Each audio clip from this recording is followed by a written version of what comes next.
Canada's crude just got 80% more expensive. US drivers have no backup plan. American drivers just got hit by a shortage they can't see coming from a country they don't think about. Not OPEC, not Russia, not some tanker stuck in a canal. Canada. The price of the crude oil flowing south across the border has jumped roughly 80% in a matter of weeks, and the United States cannot simply shop elsewhere. Not because of politics, because of physics, geography, and 30 years of refinery engineering that never planned for this moment. Start with the number nobody in Washington wants to say out loud: 4.4 million barrels a day. That's how much Canadian crude the US imports, more than 60% of everything America buys from abroad. It isn't a convenience.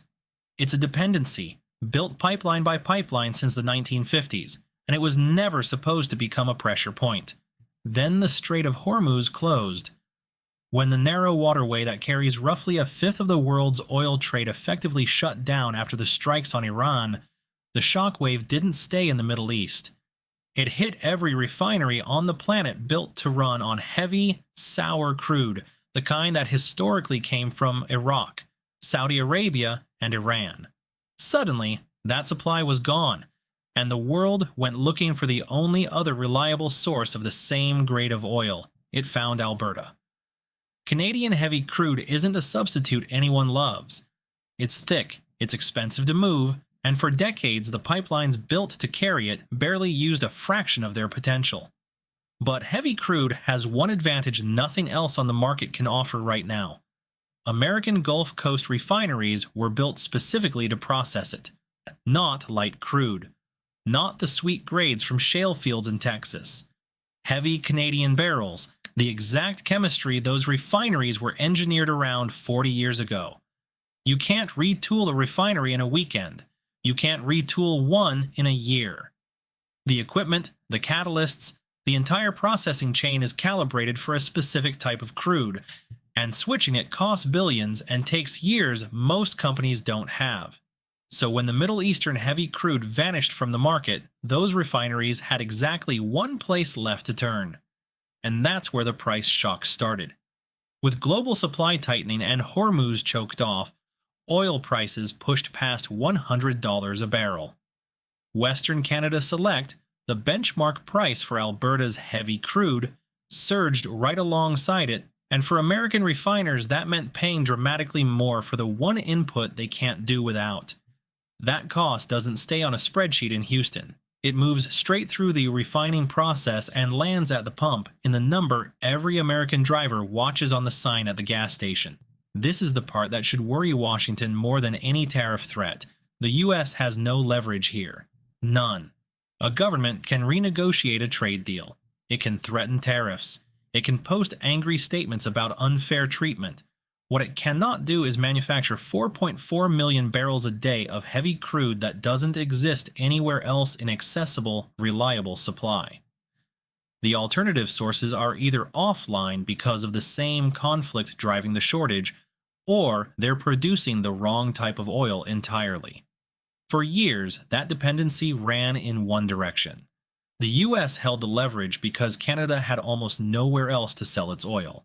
Pipeline capacity to the coast was limited, foreign buyers couldn't easily access Canadian barrels, and Alberta crude was effectively captive to American refineries at whatever price they were willing to pay. That arrangement quietly flipped the moment Canada finished building the infrastructure nobody thought it needed. The expanded pipeline connecting Alberta's oil sands to Canada's Pacific coast came online carrying nearly triple its original capacity. And for its first year in operation, it ran well under full use. Analysts questioned whether the enormous cost of building it would ever be justified. Then Hormuz closed, and within weeks that same pipeline was running at its absolute maximum, years ahead of anyone's projection.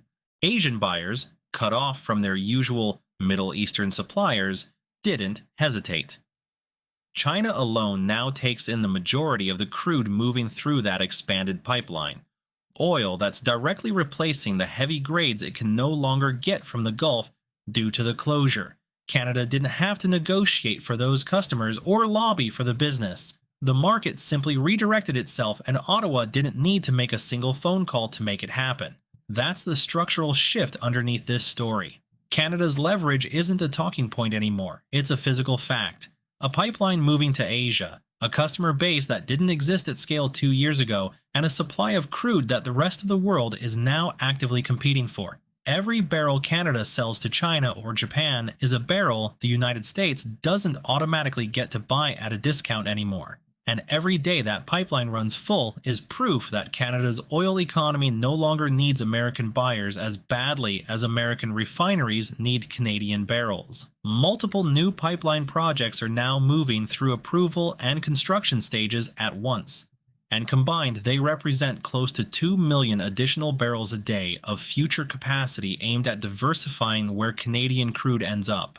None of that expansion happens without proof that global demand for Canadian oil is real and lasting, and the current shortage has delivered exactly that proof. A fair account has to acknowledge the limits here. If the Strait of Hormuz reopens and Middle Eastern supply returns to normal, prices will likely fall. And some of the urgency driving Asian buyers toward Canadian crude will ease with it. High prices aren't a pure win for Canada either.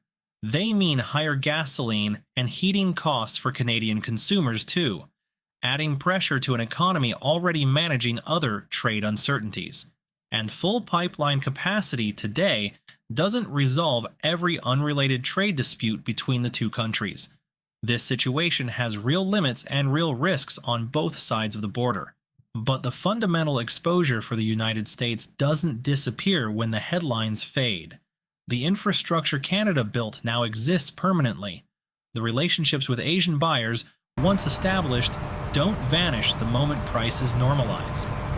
And American refineries remain locked into a design built around one type of crude that increasingly has other places to go. यहाँ ending को 3 times expand कर दिया है, same staccato rhythm और kicker style maintain करते हुए. The pipeline is running full, not near full.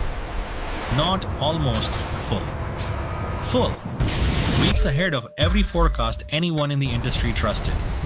Prices are up 80%. Not because of a shortage Canada created, but because of a shortage the rest of the world created, and Canada happened to be standing in the one place that could still deliver. Asian buyers are locking in long-term contracts, not test orders. Not one-off shipments to cover a bad month. Binding, multi-year commitments. The kind of contracts that don't unwind the moment a headline changes. American refineries built for one specific type of oil are discovering, in real time, that the country they assumed would always sell to them cheap now has somewhere else to send it. Decades of engineering, decades of infrastructure, all calibrated around a single assumption that Canada had no better option. That assumption just quietly expired. Washington built a dependency on Canadian crude for half a century without ever asking what happens if Canada stops needing to sell it cheap. It never had to ask. The dependency ran one direction for so long that the question felt irrelevant.